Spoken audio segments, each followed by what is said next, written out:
시다. 사무엘상 23장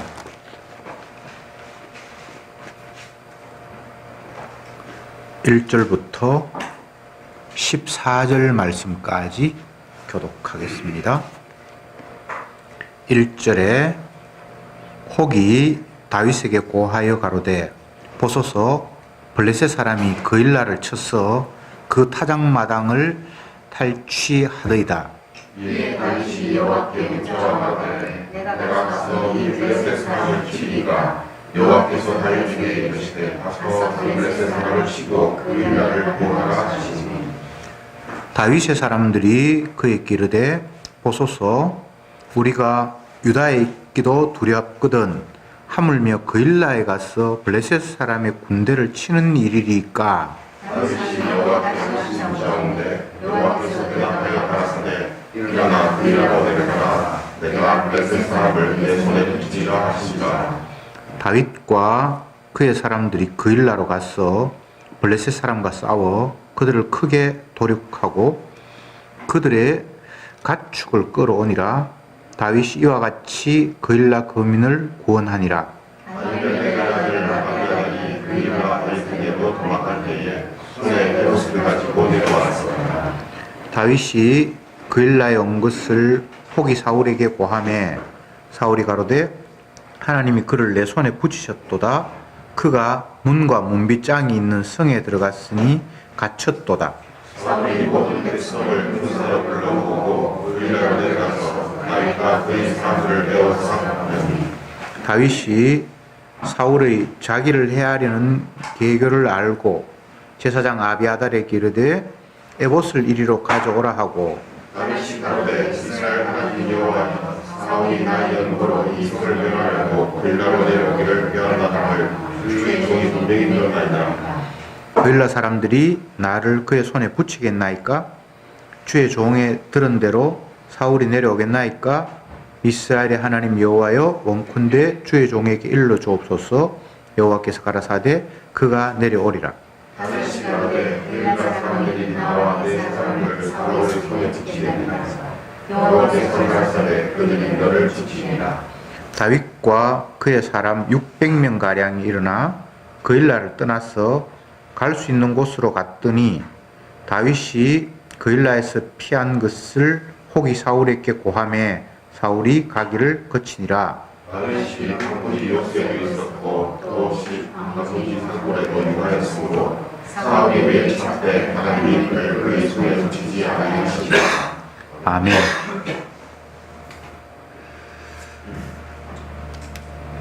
(23장) 앞부분을 같이 읽었습니다. 어떤 내용인고 하면 다윗이 계속 도망 다니는 신세에 있었는데 그 와중에 블레셋이 이스라엘 땅을 침공해 왔습니다. 그 소식을 다윗이 듣고는 갈등을 합니다.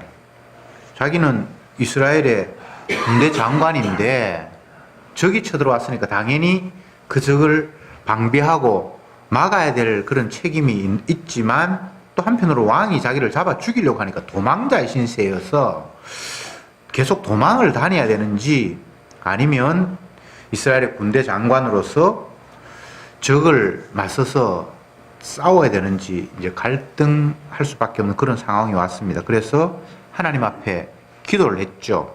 주님, 제가 어떻게 처신하면 되겠습니까? 그러니까 하나님께서 블레셋을 대항해서 싸워라. 그들을 내가 네 손에 붙였다. 이렇게 말씀을 하셨습니다. 그러니까 이제 다윗이 전쟁에 나가려고 하니까 다윗과 함께 도망 다니던 무리들이 장군님 지금 정신이 있습니까 없습니까?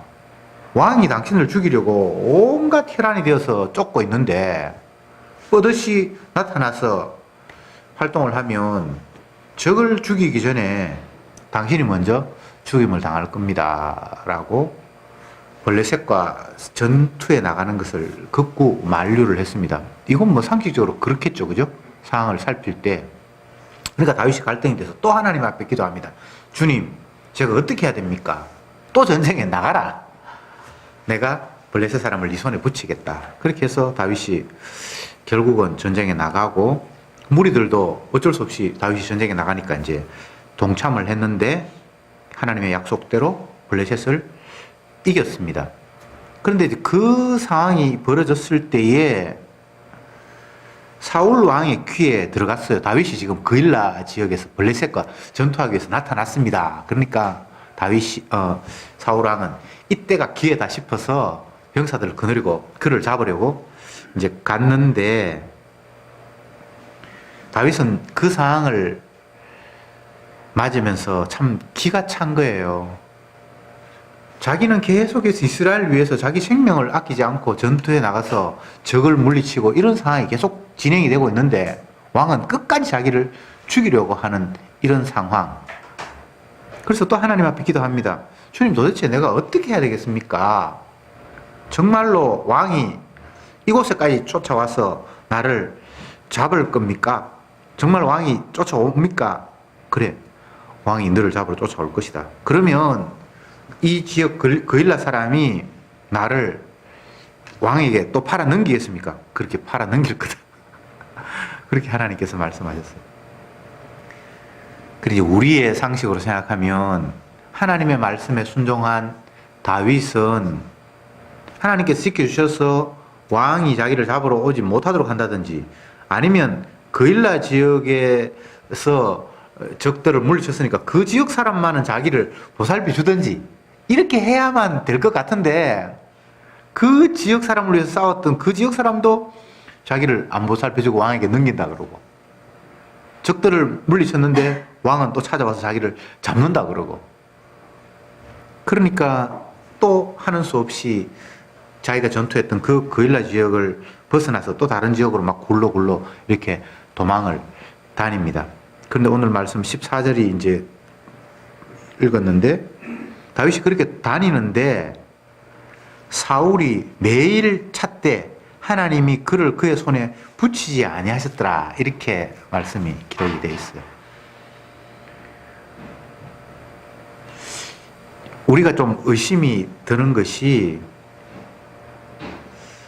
하나님께서 사울의 손에 다윗을 맡기지 않았다면 전쟁할 때에 굳이 그곳에 와서 다윗을 잡으려고 하지 않게 하시든지 아니면 그일라 지역에서 열심히 전투를 했으면 그 지역 사람이라도 환영하게 하시든지 이렇게 하면 일이 좀 더 수월할 것 같은데 그들은 계속해서 그를 잡아 죽이려고 하는데 도망을 다니게 하고 그럼에도 불구하고 사울에게 찾지 못하도록 집어삼키지 않도록 하나님께서 하신다. 그러니까 계속 도망자의 신세를 면치 못하도록 하나님께서 일을 진행하신다라는 이야기를 하고 있습니다.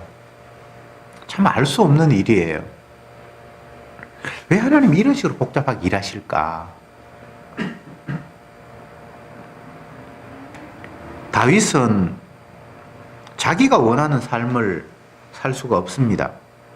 자기가 만약 자기의 삶을 선택할 수 있었다면 사울 왕과 다투고 서로 도망다니고 잡으려고 하고 이런 관계를 형성하지 않았겠죠.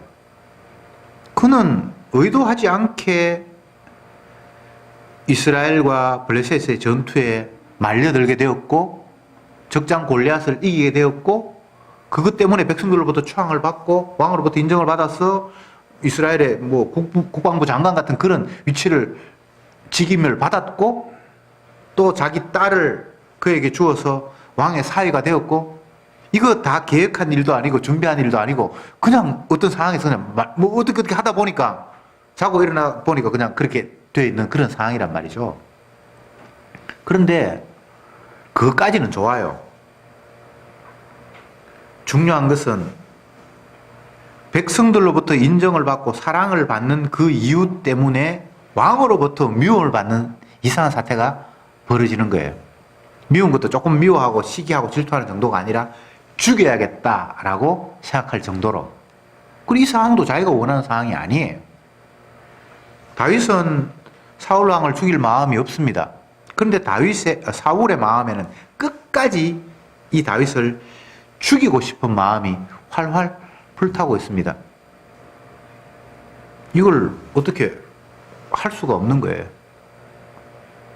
하나님의 일하심을 사람이 뭐 어떻게 간섭을 한다든지 하나님 앞에 도움을 청해서 뭐 상황을 변화시킨다든지 그런 자체가 불가능한 거예요. 성경 말씀을 제가 한 곳을 찾아볼게요.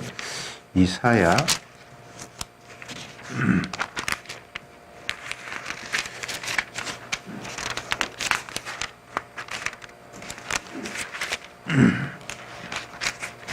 '여기 본문이 있었는데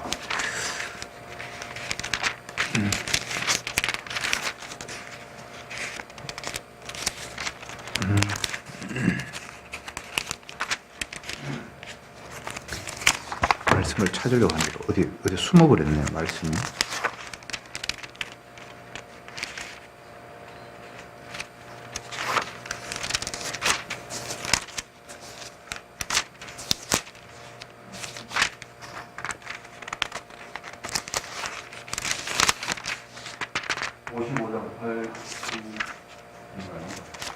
(55장 8, 55장? 아, 이거 아니고요. 하나님께서 계획하신 바는 반드시 이루어진다라는 게 있었는데 갑자기 그 본문이 어디 있는지 제가 못 찾겠습니다. 그런 거 있다고 치고, 네. 지금 다윗, 사울 왕, 그일라 지역 사람들, 또 블레셋이라는 나라, 이렇게 굉장히 복합적으로 뭔가 엮여 있는데, 사울이 있고 다윗이 있고, 여기 그일라라는 지방은 이스라엘의 한 지역이에요. 그리고 블레셋, 이런 무리들이 막 뒤섞여서 어떤 일이 벌어지는데, 사울과 다윗의 관계는 여기는 좁고 쫓기는 관계, 근데 또 이스라엘 나라의 한 지역 그일라와 블레셋은 이 관계를 알고 이 지역을 침략하려고 하는 그 상황. 그래서 다윗은 하나님께 기도해서 또 블레셋을 물리치고, 그 기회를 틈타서 왕은 다윗을 잡아 죽이려고 쫓아가고. 그런데 제가 좀 전에도 말씀을 드렸습니다만, 사울 왕도 그렇고 그일라 지역 사람도 그렇고, 적을 다윗이 막아 주었으면 왕의 입장에서 고마운 거고, 또 그일라 지역 사람들도 자기 동네에 적이 쳐들어왔는데 다윗이 와서 막아줬으면 정말 생명의 은인인데, 그럼에도 불구하고 왕은 다윗을 잡아 죽이려고 여전히 혈안이 되어 있고, 그일라 지역 사람들도 왕이 다윗을 잡으려고 한다는 사실을 알기 때문에 그를 다윗에게 넘겨주려고 하는 이런 상황이 계속되고 있다 이 말이죠. 그러니까 이것은 인간적인 생각으로 이해하려고 하면 이해가 안 돼요. 자꾸 우리는 어떤 상황을 분석을 하고 이해를 하려고 하는 경우가 많은데, 하나님의 일은 인간들이 이해할 수 있는 일이 아닙니다. 주님이 의도하시고, 쉽게 이야기하면 언약을 이루기 위해서 어떤 일을 진행시키는 거예요. 오늘 이 본문에서는 계속해서 다윗을 예수 그리스도의 모습, 메시아의 모습으로 미리 보여주는 역할들을 하는데, 예수님이 이 땅에 오셔서 자기 백성을 위해서 자기 몸을 드리고 모든 것들을 다 희생하심에도 불구하고 백성들은 그를 미워하고 죽이는 그런 상황을 미리 다윗의 삶을 통해서 보여주는 일이 있어야 되기 때문에 이런 일이 그냥 벌어지는 거예요. 그거 말고는 다른 해석이 없어요. 사람이 뭐 배은망덕도 유분수지 어떻게 그럴 수 있냐, 정말 이해가 안 된다. 그일라 사람도 이상하고 다윗 왕도 사울 왕도 이상하고 정말 이상하다. 인간적인 관점에서, 선학적인 관점에서는 이것 말고는 다른 해석이 없어요. 뭐 심리학이 들어갔건 뭐 정치학이 들어갔건 뭐가 들어갔건 이게 해석이 안 되는 거예요. 언약 말고는. 예수님이 이 땅에 오셨고 구원자로 오셨고, 그 구원하는 과정에서 자기 백성들에게 희생자의 삶을 보여주셨잖아요. 그런데 정작 백성들은 그를 미워하고, 미워하던 나머지 마지막으로 그를 잡아 죽이는 것으로 결론이 났잖아요. 이거 어떻게 해석할 수 있을 것 같아요? 사실은 해석이 안 돼요. 성경은 이렇게 이야기합니다. 인간은 선악과를 따먹어서 마귀에게 사로잡혀 있어서 여자의 후손 하나님의 아들과는 대적 관계에 있기 때문에 무조건 그를 미워할 수밖에 없다. 그렇게 성경이 이야기하고 있어요. 그게 답이에요. 왜 사람들이 예수님을 미워합니까? 마귀에게 뒤집혀 있으니까. 마귀에게 장악이 돼 있으니까. 나는 미워할 의사가 없는데 내 하는 행동이 나도 모르게 예수님을 대적하는 행동으로 났어요. 바울이 변하기 전 사울의 시대의 삶을 보면 정확하게 알아요. 그는 예수님을 뭐 미워하거나 뭐 그런 마음이 없어요. 그냥 자기가 알고 있는 신앙, 하나님을 섬기고 율법대로 살려고 노력하고 그것이 하나님이 기뻐하시는 삶이라고 자기는 확신하면서 살았잖아요. 그런 일 때문에 뭔가 열심히 했는데 나중에 자기도 알지 못하는 어떤 분이 나타났어요. 다메섹에서. 근데 그분이 나타나서 사울은 깜짝 놀랐죠. 누구십니까? 내 앞에 나타난 당신이 도대체 누굽니까? 그럴 때 예수님이 하신 말씀이 나는 네가 핍박하는 나사렛 예수다. 그때 사울은 굉장히 충격적이었어요. 한 번도 자기는 뭐 예수를 핍박한다 막 그런 생각은 별로 없었어요. 그냥 하나님의 율법에 준해서 바르게 그냥 자기는 행동하는 거 말고는 뭐 누구를 핍박하거나 뭐 그런 의도 자체가 없었어요. 그런데 나타나신 주님이 네가 나를 핍박하고 있다라고 이렇게 말씀하셨잖아요. 이 상황을 우리의 삶의 전체 영역으로 한번 확대해 봅시다.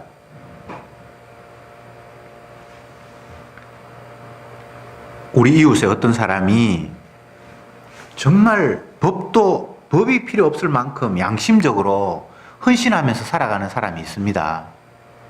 그런데 그 사람에게 만약 성도가 당신이 왜 예수님을 핍박합니까? 이렇게 이야기를 하면 헐, 자기는 예수님에 대해서 관심도 없는데 핍박을 했다니요. 말이 안 되잖아요. 근데 세상은 그런 구도예요. 자기는 핍박할 의사도 없고, 자기는 뭐 교회 사람들하고 뭐 친하게 잘 지내고, 골프 치러도 가고, 어떨 때 교회 다니는 사람이 너무 가난한 것 같아가 자기가 구제도 하고 했는데, 자기가 왜 예수 믿는 사람을 핍박하고, 그 예수 믿는 사람을 핍박도 안 했을 뿐만 아니라, 그가 믿는 예수님을 자기가 핍박할 이유가 전혀 없어요. 근데 성경적으로 보면, 네가 나를 핍박했다라고 이야기를 하고 있단 말이죠. 참 황당하죠? 황당할 수밖에 없는 것이 우리는 마귀에게 사로잡혀 있어서 선악적인 사고방식으로 모든 것들을 바라보고 평가하고 해석하는 이 안목 외에는 다른 안목이 없어요. 그런데 주님의 안목, 언약적인 안목은 우리의 그 선악적인 안목을 죄악으로 규정해요. 예수님을 나는 미워한 적도 없고 어떤 사람은 예수라는 말을 한 번도 들어본 적도 없는 사람도 있어요. 근데 그도 역시나 예수님을 십자가 못 박아 죽인 원수예요. 주를 사랑하지 않는 자는 저주를 받을지어다. 사울이 변하여 바울이 된 그가 이야기하기를 자기도 처음 예수님 만났을 때 깜짝 놀랐잖아요. 예수님이 나타나서 네가 나를 핍박했다 그러니까. 근데 전혀 다른 안목으로 주의 영을 받고 보니까 그 주님을 사랑하지 않는 자는 다 저주받아야 될 자예요. 굉장히 독특한 논리죠, 그죠? 따져봅시다.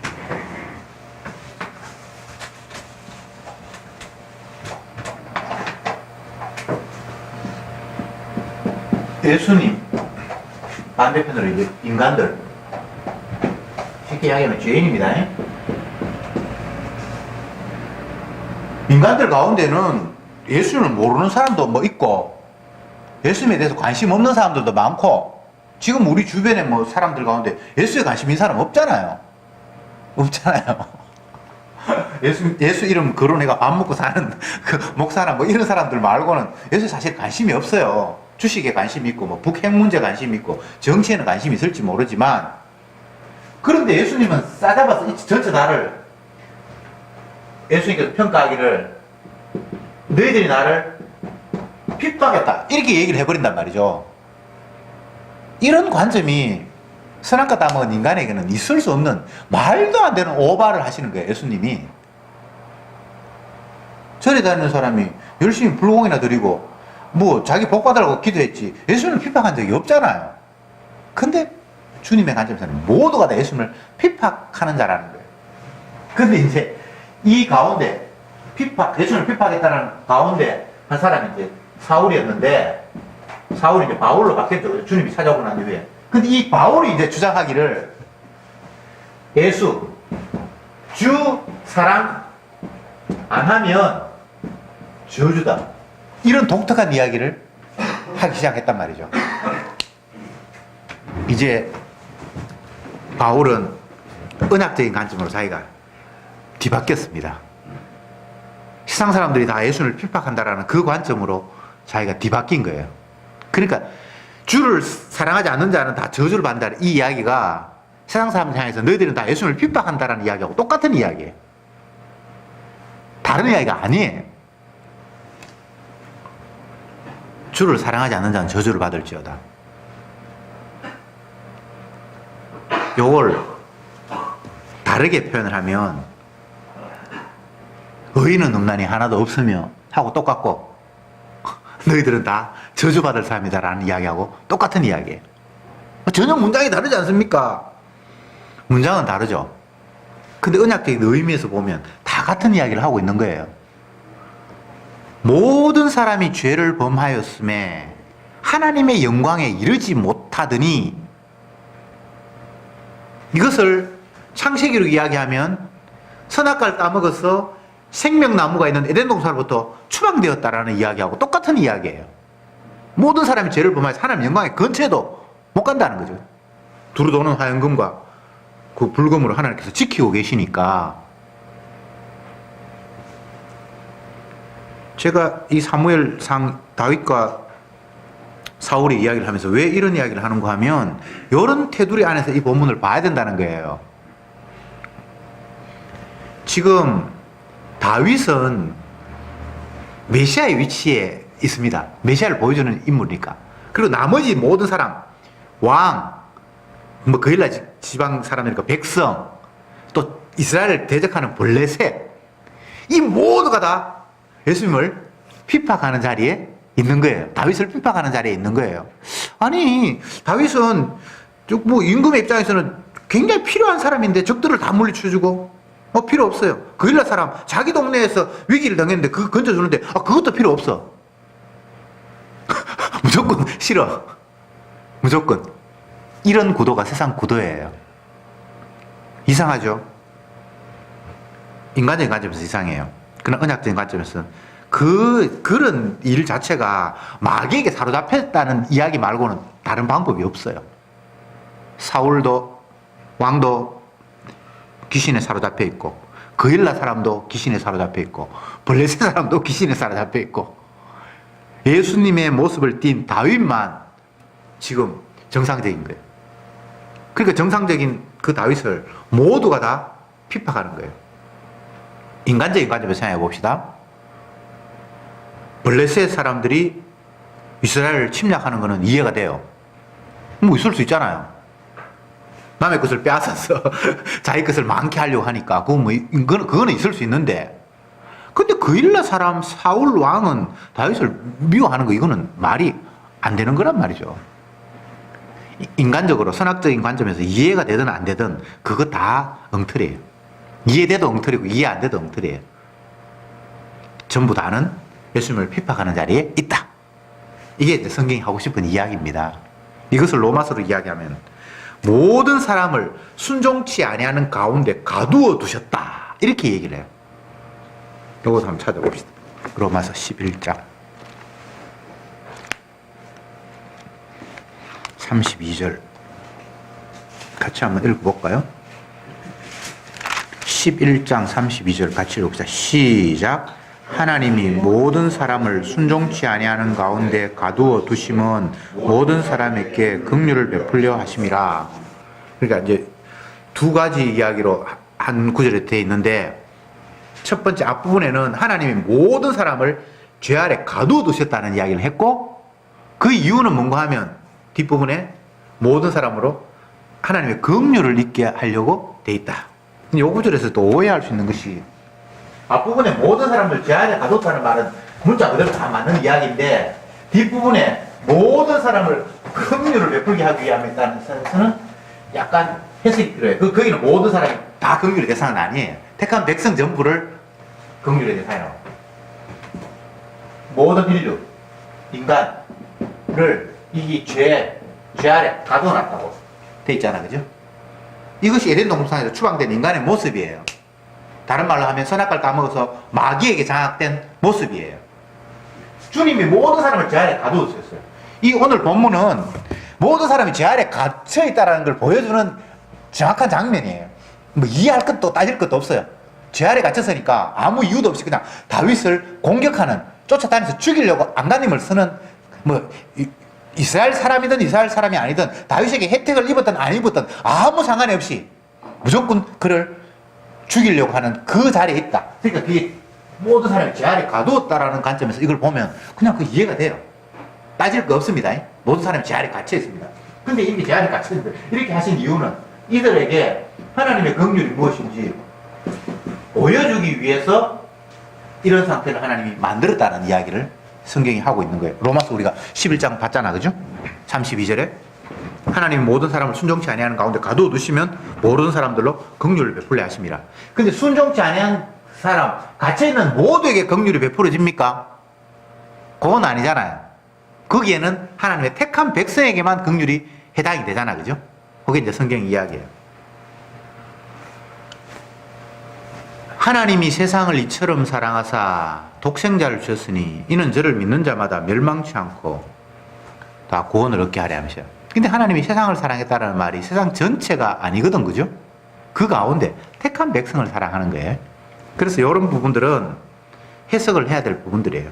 액면 그대로 받아들이면 이상한 이론이 나오죠. 만민 구원설, 모든 사람이 다 구원 얻는다든지 하나님은 지옥 보낼 사람 없다든지 이런 식의 엉뚱한 해석이 이제 나올 수 있죠. 하나님은 택한 백성만 건집니다. 아버지께서 내게 맡기신 자는 내가 다 건진다고 했지 안 맡긴 사람 건진다는 이야기를 한 적이 없어요. 아버지가 아들을 이 세상에 보냈는데 자기의 백성을 죄를 담당하게 하셨다고 했어요. 자기 백성의 죄를 담당합니다. 모두의 죄를 담당하는 게 아니에요. 자, 다시 이제 본문으로 돌아가면 지금 사울, 다윗, 블레셋, 그일라 지역 사람이 어떤 일이 벌어져서 막 일이 엉키고 있는데 여기에는 다윗을 핍박하는 세력 말고는 세상에는 아무도 없다 라는 걸 보여주고 있어요. 이게 저와 여러분들의 삶입니다. 어떻게 해도 우리는 주님을 핍박하는 자리에 있어요. 예수님을 싫어하는 자리에 있어서 나 예수님 싫어하지 않는데 아니에요. 모든 사람이 이 가운데 갇혀 있어요. 순종치 아니하는 가운데 갇혀 있어요. 이걸 어떻게 아는가? 이건 이론으로 아는 것이 아니라 주님의 은혜가 임하면 이 상태를 주님께서 보여주세요. 아, 내가 죄인이구나. 내가 예수님을 십자가에 못 박아 죽인 죄인이구나. 주를 사랑하지 않는 자는 저주가 임한다고 말씀하시는데 내가 바로 저주받을 자구나 라는 사실을 성령께서 깨닫게 하시는 거예요. 안 깨달으면 어떻게 되는데 그건 어쩔 수 없어요. 그냥 뭣도 모르는 채 그냥 멸망으로 갈 수밖에 없는 거예요.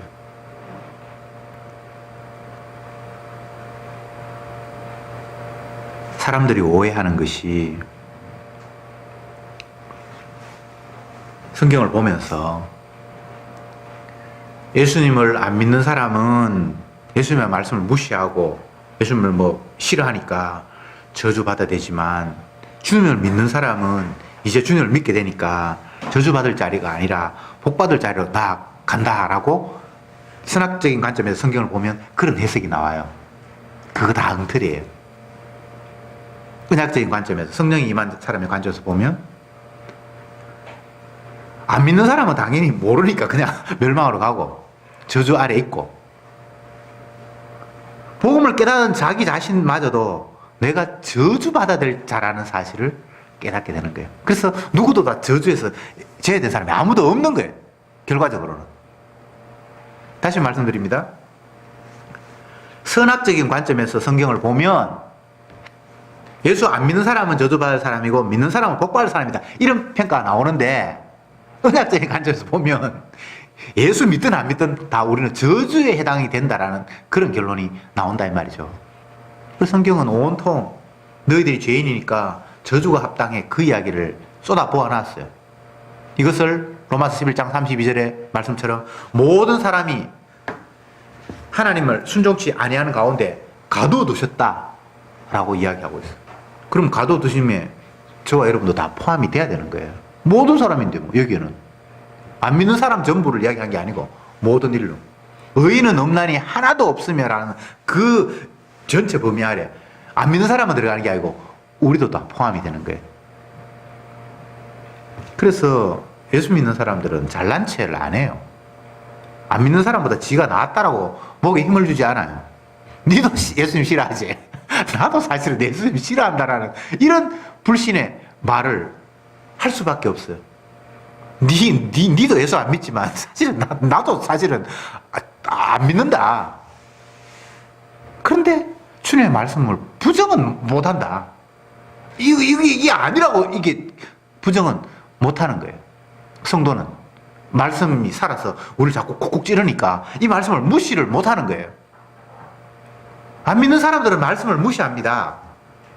근데 진짜 주님 앞에 붙들린 사람들은 예수님을 진짜 믿는 건 아닌데 말씀을 이거를 무시할 수가 없어요. 이걸 없다고 인정할 수도 없고 그게 희한한 은혜죠. 주님이 말씀하셨어. 주께서 이렇게 말씀하셨어. 그건 아무리 무시하려고 해도 무시할 수가 없는 거예요. 십자가의 도가 멸망하는 자들에게는 어리석게 들려요. 그 이론 자체가 뭐 말이 안 되는 거예요. 내 죄를 위해서 누군가가 뭐 대신 피 흘렸고 내가 깨끗하게 졌고 뭐 이런 십자가 뭐 이게 말이 안 되는 거예요. 하나님의 아들인데 거룩한 분인데 아버지가 그 아들을 자기 백성의 죄를 대신해서 저주받게 했고 뭐 이런 십자가의 도가 멸망받을 자에게는 이게 뭐 말도 안 되는 정말 이론도 너무나 조잡하고 엉성한 그런 이야기밖에 어리석게밖에 안 들리는 거예요. 그런데 구원 얻어야 될 하나님의 백성에게는 그게 능력으로 그 말씀이 오는 거예요. 이런 방법으로 주님이 세상을 다스리시는구나. 여기에는 인간의 어떤 행위가 들어갈 틈을 주지 않습니다. 내가 뭐 어떻게 해야 되고 말고 하는 게 없어요. 갈라디아서를 읽으면 사도 바울이 갈라디아 교인들을 향해서 막 좀 화를 내면서 흥분을 하는 게 있는데 자기가 열심히 복음을 전해놨는데 그래서 복음을 듣고 막 기뻐했는데 어딘가 모르게 거짓 복음을 전하는 사람들이 와가지고 갈라디아 교인들에게 뿌리기를 아무리 복음 그러지만 기본적으로 율법은 지킬 거는 지켜야 돼. 뭐 할례를 행해야 되고 안식일도 행해야 되고 뭐 이런 이야기를 했다 이 말이죠. 그리고 사람들이 행위의 복음이 아닌데 누군가 예수님이 대신 십자가 피 흘림으로 말하면 내가 거룩함을 얻었다라 이런 복음을 실컷 들어놓고는 그것도 좋지만 그래도 기본적으로 해야 된다는 이야기를 듣고는 사람들이 마음이 흔들리기 시작을 했어요. 그러니까 사도 바울이 화가 나서 갈라디아 교인들 안에서 편지를 쓰는 게 갈라디아서거든요. 거기 보면 화가 엄청나 있어요. 내가 너희들에게 전한 복음 외에 다른 복음 전하는 거는 그게 천사가 와도 그거는 마귀 새끼다. 막 이런 이야기를 하면서 주님이 우리를 대신해서 십자가 피 흘리셔서 의롭게 됐지. 네 행동 잘해가지고 구원 얻는다는 그건 마귀 수작이야. 율법을 지켜서 의롭게 된다고? 그 율법 많은 걸 어떻게 다 지켜? 그건 지키는 용도가 아니라 우리가 죄인이라고 우리는 죄 안에 가두었다고 주님의 긍휼이 아니면 안 된다는 이야기를 하기 위해서 율법을 주신 거야 라고 막 흥분을 해서 글을 써놨어요. 복음과 거짓 복음의 차이는 뭐 여러 가지가 있을 수 있습니다만 행위의 의미를 조금이라도 두면 그거는 거짓 복음이에요. 인간의 행동의 의미를 조금이라도 두면 그거는 거짓 복음이에요. 아니 사도 바울도 뭐 행하라고 했잖아요. 했죠. 근데 그것은 주님의 의하고 상관이 없는 거예요. 행할 수 없는 죄인이라는 사실을 계속해서 찌르는 거예요.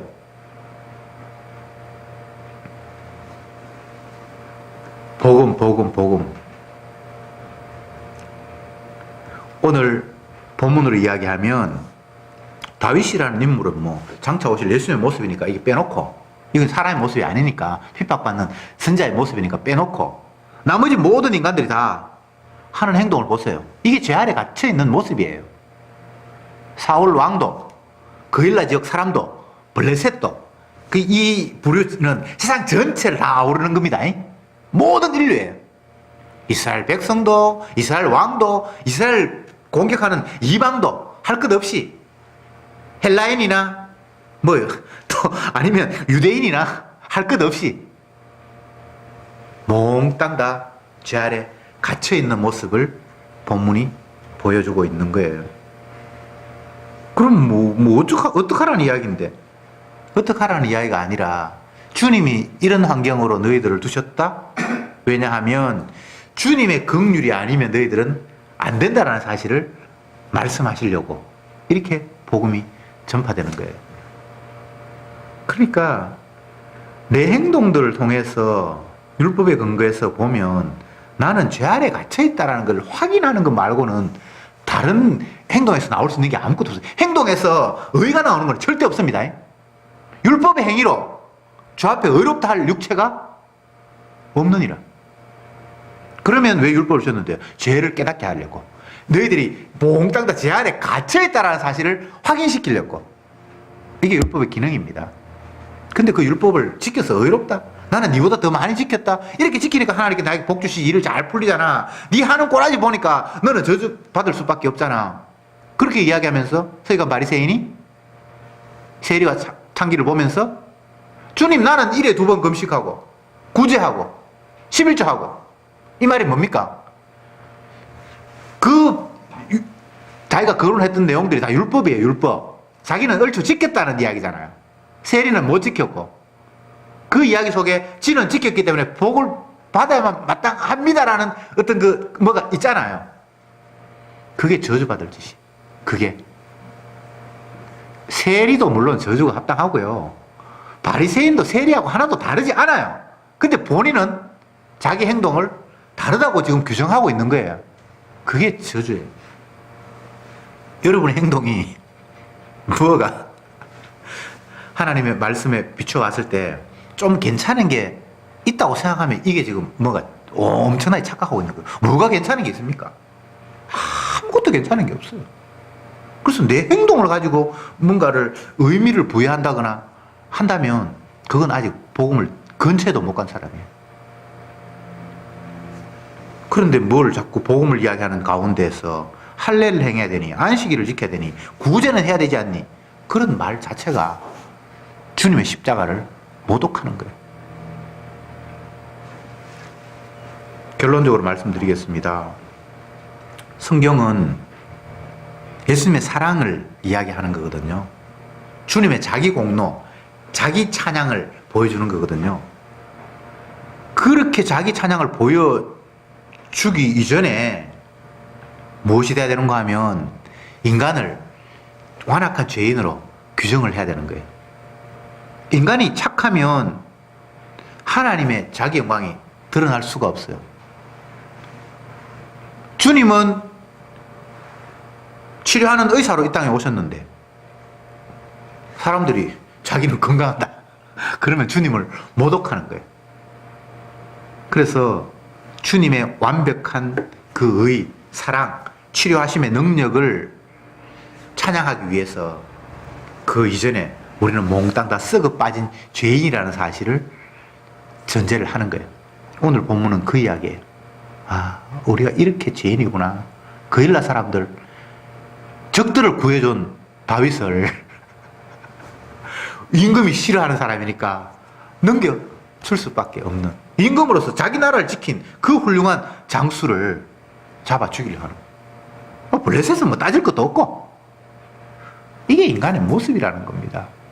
저와 여러분이 이 범주 아래 있음을 오늘도 고백해야 됩니다. 나는 그래도 오늘 주님을 사랑해서 교회 나왔잖아요.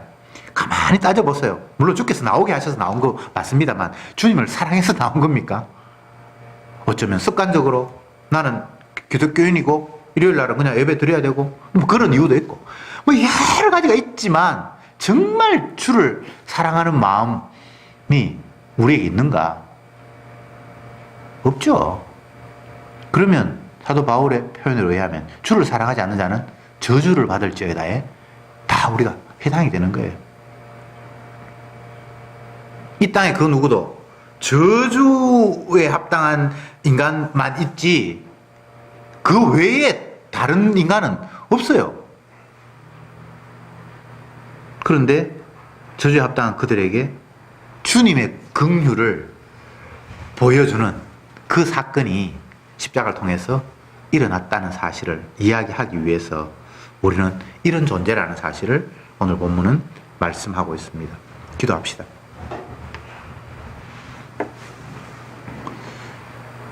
주님, 오늘도 말씀을 통해서 우리의 모습을 거듭 확인하게 됩니다. 내 모습이 사울 왕의 자리일지, 그일라 사람의 위치일지, 블레셋 사람의 자리일지는 모르겠습니다만 결국은 다윗을 미워하고 핍박하는 자리에 있음은 확실합니다. 주여, 어떤 상태에도 어떤 환경에도 우리는 나를 사랑하지 주를 사랑할 수 없음을 고백합니다. 그래서 우리의 자리가 바로 저주의 자리라는 사실을 또 인정합니다. 이런 나를 위해서 주님이 내가 받을 저주를 대신해서 십자가에 받으심으로 말미암아 우리를 죄에서 해방시키신 그 십자가의 능력을 또한 바라보게 함을 참으로 감사합니다. 그가 채찍에 맞음으로 내가 나음을 입는 이 신비한 복음이 한순간도 저들에게서 잊혀지지 않게 하옵소서. 바울이 갈라디아 교인들에게 십자가가 너희 눈에 밝히 보이거늘 누가 너희를 꾀드냐라는 그 말씀이 저희들을 날마다 깨우쳐 주옵소서. 예수님의 이름으로 기도드리옵나이다. 아멘.